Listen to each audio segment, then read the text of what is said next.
I know what you're going to ask. Percy Jackson, why are you hanging from a Times Square billboard without your pants on, about to fall to your death? Good question. You can blame Apollo, god of music, archery, and poetry, also the god of making me do stupid quests. This particular disaster started when I brought my friend Grover some aluminum cans for his birthday. Perhaps I should mention, I'm a demigod. My dad, Poseidon, is the lord of the sea, which sounds cool, I guess. But mostly, it means my life is filled with monster attacks and annoying Greek gods who tend to pop up on the subway or in the middle of math class or when I'm taking a shower. Long story, don't ask. I figured maybe I'd get a day off from the craziness for Grover's birthday, but of course, I was wrong. Grover and his girlfriend Juniper were spending the day in Prospect Park in Brooklyn, doing nature-y stuff like dancing with the local tree nymphs and serenading the squirrels. Grover's a satyr. That's his idea of fun. Juniper seemed to be having an especially good time. While Grover and I sat on the bench together, she frolicked across Long Meadow with the other nature spirits, her chlorophyll-tinted eyes glinting in the sunlight. Since she was a dryad, Juniper's life source was tied to a juniper bush back on Long Island, but Grover explained that she could take short trips away from home as long as she kept a handful of fresh juniper berries in her pockets. I didn't want to ask what would happen if the berries got accidentally smashed. Anyway, we hung out for a while, talking and enjoying the nice weather. I gave Grover his aluminum cans, which may sound like a lame gift, but that's his favorite snack. He happily munched on the cans while the nymphs started discussing what party games we should play. Grover pulled a blindfold out of his pocket and suggested pin the tail on the human, which made me kind of nervous since I was the only human. Then, without warning, the sunlight brightened. The air turned uncomfortably hot.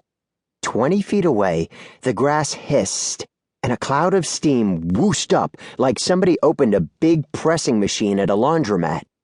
The steam cleared, and standing in front of us was the god Apollo.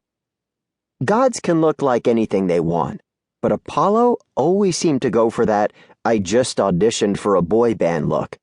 Today, he was rocking pencil-thin jeans, a white muscle shirt, and gilded Ray-Ban sunglasses. His wavy blonde hair glistened with product. When he smiled, the dryad squealed and giggled. "Oh no," Grover murmured. "This can't be good." "Percy Jackson," Apollo beamed at me. "And, your goat friend—" "His name is Grover," I said. "And we're kind of off duty, Lord Apollo. It's Grover's birthday."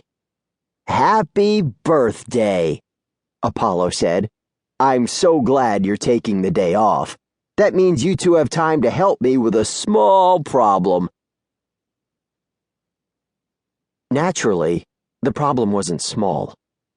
Apollo led Grover and me away from the party so we could talk in private. Juniper didn't want to let Grover go, but she couldn't argue with a god. Grover promised to come back safely. I hoped it was a promise he'd be able to keep. When we got to the edge of the woods, Apollo faced us. "Allow me to introduce the Chrysaekelodones." The god snapped his fingers. More steam erupted from the ground, and 3 golden women appeared in front of us. When I say golden, I mean they were literally gold. Their metallic skin glittered. Their sleeveless gowns were made from enough gilded fabric to finance a bailout. Their golden hair was braided and piled on top of their heads in a sort of classical beehive hairdo. They were uniformly beautiful and uniformly terrifying. I'd seen living statues, automatons, many times before. Beautiful or not, they almost always tried to kill me. I took a step back. "What did you say these were? Chrissy Kelly something?" "Chrysaekelodones," Apollo said. "Golden singers. They're my backup band." I glanced at Grover, wondering if this was some kind of